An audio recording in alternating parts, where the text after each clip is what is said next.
Before starting process मुझे RNA polymerase के बारे में आपको बता देना चाहिए कि आरएनए पॉलीमरेज एक एंजाइम होता है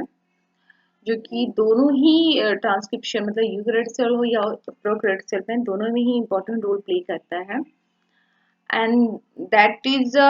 work for the synthesis 5 to 3 prime में ही वर्क करता है और इसके बहुत सारे सब यूनिट होते हैं। अगर हम बात करें तो यूकेरियोट्स में या प्रोकैरियोट्स में इसमें क्या होता है, आरएनए मॉलिक्यूल्स जो होते हैं, आरएनए पॉलीमरेज जो होते हैं, दैट इज फाइंड 5 सब यूनिट। 2 अल्फा होता है जिसका 36 kDa ईच अल्फा मॉलिक्यूल्स जो सब यूनिट उसका होता है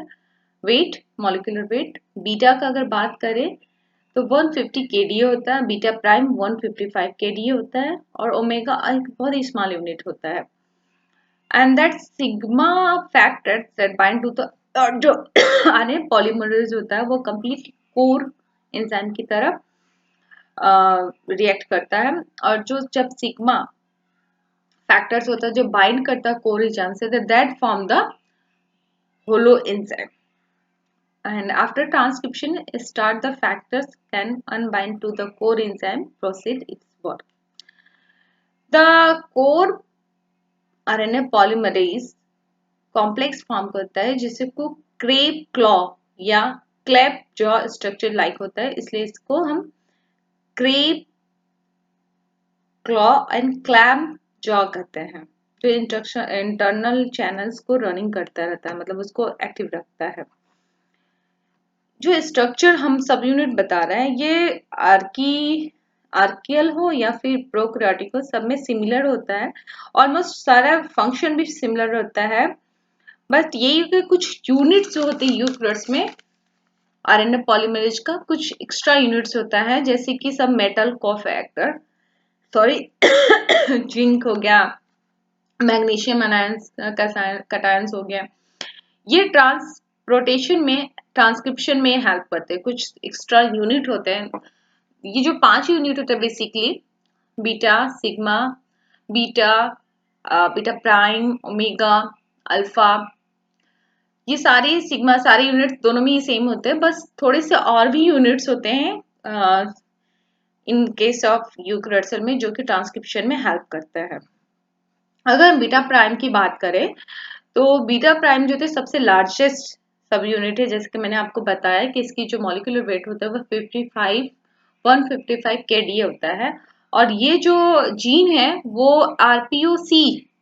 जीन से फॉर्मेशन होता है और ये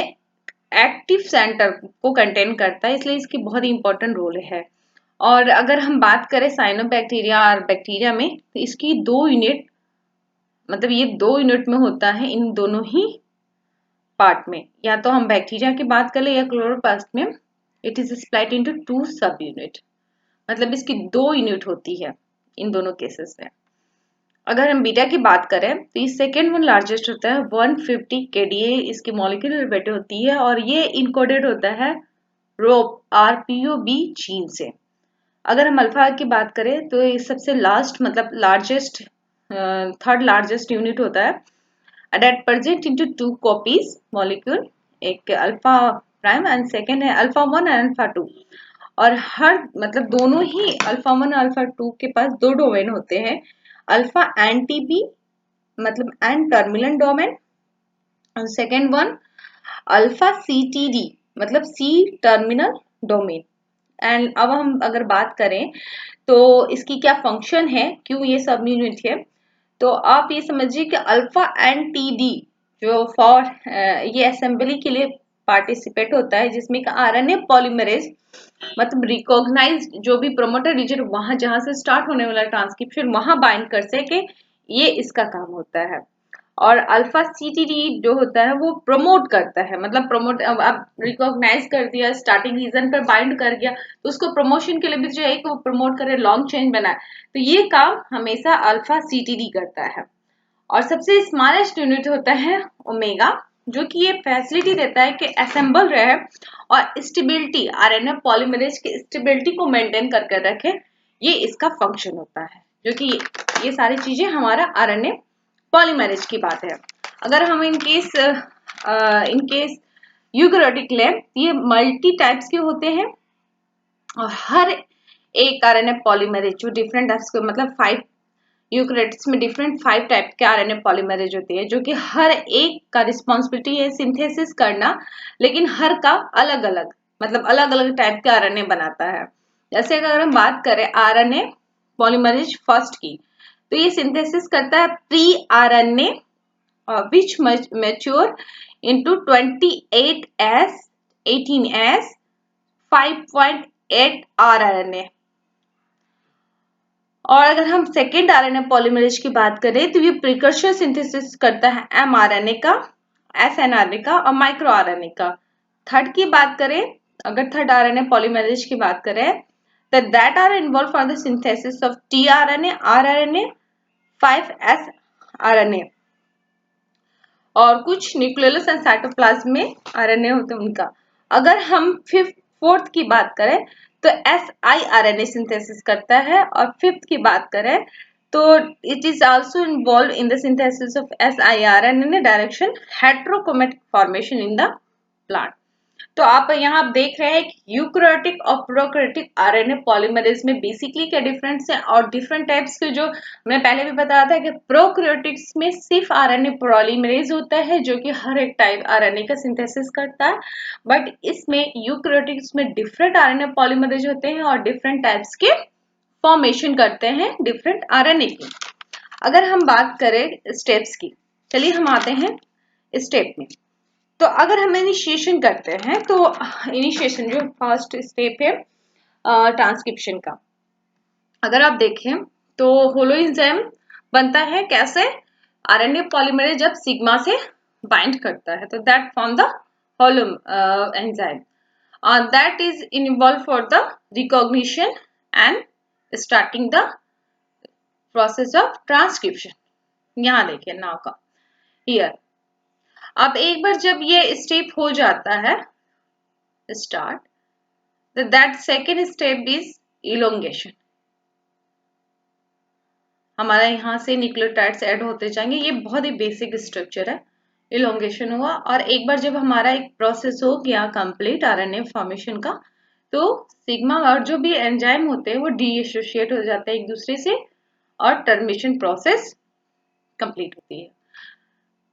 अब एक बेसिक चीज और हम आपको बता दें यहाँ पे कि आरएनए पॉलीमरेज को सिर्फ आरएनए पॉलीमरेज ही नहीं कहते हैं, इसको राइबोन्यूक्लिक एसिड पॉलीमरेज और एब्रिविएशन जो है इसका एब्रिविएट जैसे करते हैं RNAP, RNA पोल, और ऑफिशियली इसको कहता है, ये होता है DNA director RNA polymerase. The now initiation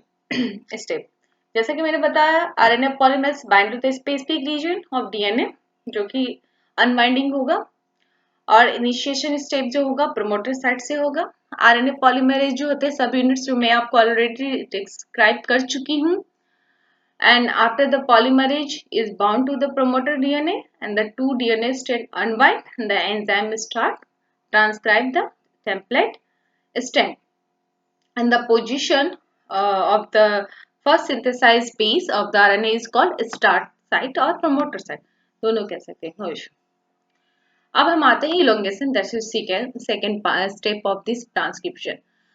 RNA polymerase moves along the DNA template, जैसे कि मूव करते जाता है 3 प्राइम से, क्योंकि न्यूक्लियोटाइड जो होता है मैसेंजर आरएनए पे 3 प्राइम से ही ऐड होते हैं, 5 प्राइम से नहीं ऐड होते हैं, and sequentially synthesize the RNA chain.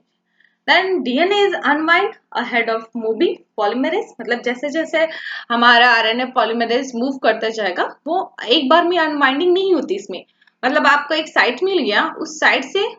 Chain बनता जाएगा आरएनए पॉलीमरेज का, और डीएनए जो डबल स्ट्रैंडेड है वो